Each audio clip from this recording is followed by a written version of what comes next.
Oh, hi. I was making an appointment for next year.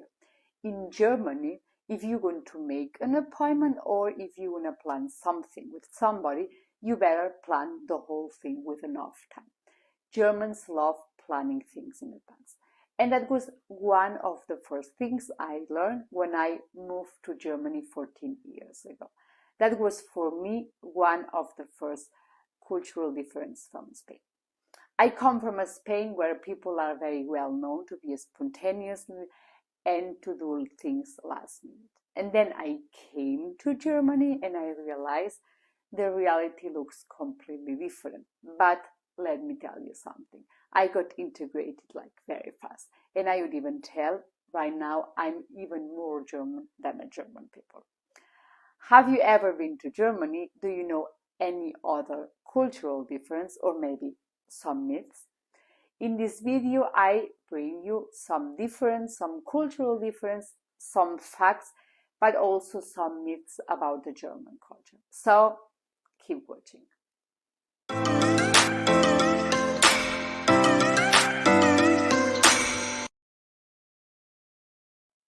Thanks for keeping watching and welcome back to my channel at Soul Language. My name is Anna and I am a language teacher. I teach Spanish and German as a foreign language.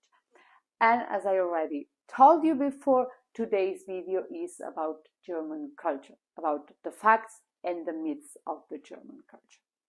When I moved to Germany 14 years ago, I didn't really know a lot about the culture.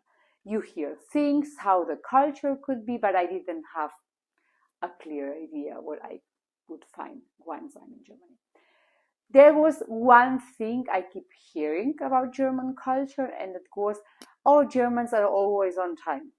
So that was a sentence, that was a fact that I could prove once I was in the country. And let me tell you something. Germans are not always on time. They are sometimes on time, but I wouldn't say they are more often on time in comparison to other people. Let's put an example. Germany has the Deutsche Bahn. That's the train service. That's the train company in Germany. And since last year, maybe 2 years ago, trains aren't on time. Either they are delayed or they just don't come. So then we can say Germany is not always on time. Trains don't function, trains are late, trains don't come. Concerning people, people are on time, yes, but people are always late too, like any other country. That's why we could say the sentence Germans are always on time is a myth. Do you want to know what was the first German word that I learned without even knowing the meaning in Spanish? That was the word Pfand. That's Pfand, deposit in English. And this word is, in most of the cases, applied to bottles. For example, if you go to a supermarket and you buy a bottle of water or Coke or beer, you normally pay an extra price. For example, if the bottle costs 2 euros, you normally pay maybe 2 euros 8 cents or 2 euros 20, depending on the bottle. And this extra money you pay extra, you get it back once you bring the bottle empty to the supermarket or back to the store. That's a good thing. Actually, the goal, the sense of the whole thing is that people are aware of the garbage and people are aware of recycling, which is good. The other side of the story is that you open your cabinet and you have like 1,000 empty bottles because every time you go to the supermarket, you forget to take these bottles. And then when you remember that, you go to the supermarket, you take your 2 plastic bags full of empty bottles, and then you go to the machine and then you give one bottle after the other, and then you get your money back, which is actually a good motivation, a good reward to continue in recycling. And that was one of the cultural differences I realized from Spain. We have talked about beverages and bottles, and now let's continue about the food. And here there are like two topics, two aspects I want to talk about. One aspect is German eating hours, and the other aspect is the food, what they eat. Let's start with the eating hours. I come from a Spain where we eat very late, or late. Lunch at 2, on the weekends even later, and dinner in my case between 9 and 9:30. I have friends who even eat later than that. Then I came to Germany and I realized people have lunch at 12 and dinner at between 6 and 7. And like, no, I cannot do that. I cannot have dinner at 6:37 because I just had lunch. It's like, no, it's like too early for me. I have to say I still eat at Spanish time. Even I'm like, I got used to it like a bit earlier, but I said the earliest I can have dinner is at 8. Before 8, everything before 8 is like impossible. Thank God my friends respect my decision. And the second aspect is the food, what they eat.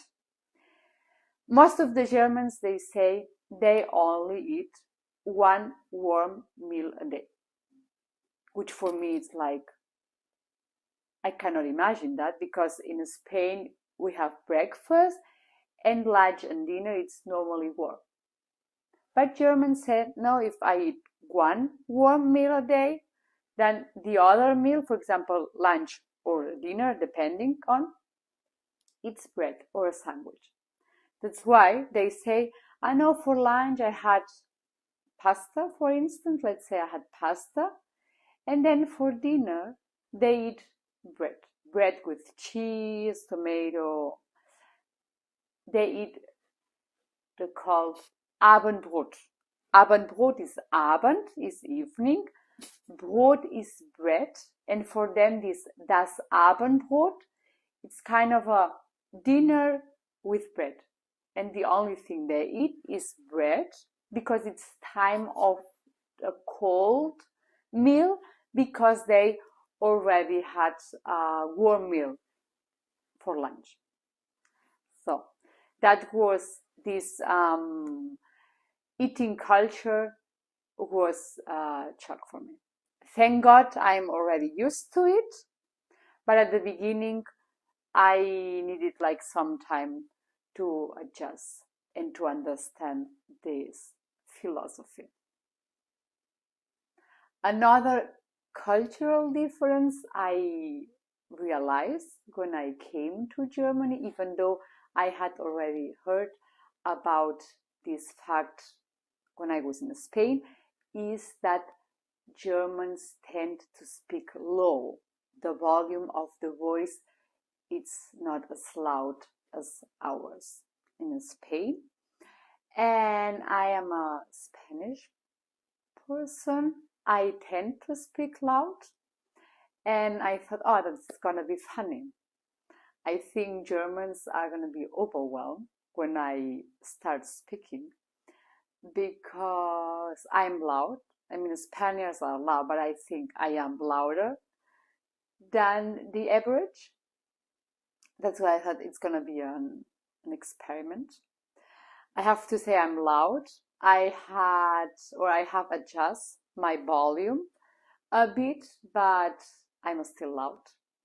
I can tell you an anecdote. When I was living with friends, I had like 2-3 roommates, and one day I was in the kitchen talking with one of my roommates, and minutes later my second roommate came in and he was like, oh, Anna, I thought you were talking with yourself. I said, how come? Oh, because I I didn't hear any other voice. So my roommate was only listening to my voice because my voice was apparently louder than the one from my roommate. And I thought it was funny. And another anecdote from my friend. My friend came visit me from Barcelona, and she is on the train coming from the airport. I said, Anna, here nobody's talking. I said, oh, that's normal. Germans don't like to talk, like especially in public places. They talk rather low, so that you can barely hear what they are talking about, which is actually a good thing, because the Spaniards would talk like loud, and the whole train knows. The whole train knows what you are talking about, and I don't think that's very good, but we do that. And my friend was all concerned. Oh, but nobody's talking. He said, yeah, that's normal. No, people don't talk here. And myself, when I'm on the train and people call me, if my phone is ringing, I normally don't take the call because I don't go like all the people are staring at me and like with the eyes saying, why are you talking that loud? Yeah. So that's why if you ever go to Germany, if you are in Germany, don't go in there if people talk low. That's normal. It's not a bad thing. It's their culture, and yeah, the Spaniards are loud people. As I said, I'm trying to adjust, but it's difficult for me. But yeah, now you know how to behave, or when you are in Germany, just try to speak maybe lower than normal. And let's continue with speaking. As I said, I'm a very loud person. I tend to speak very loud. And when I'm in Spain with my friends, we are talking. I say something, my friend interrupts me because she wants to add something to the conversation. The third person says something between us, and that is how a Spanish conversation looks like.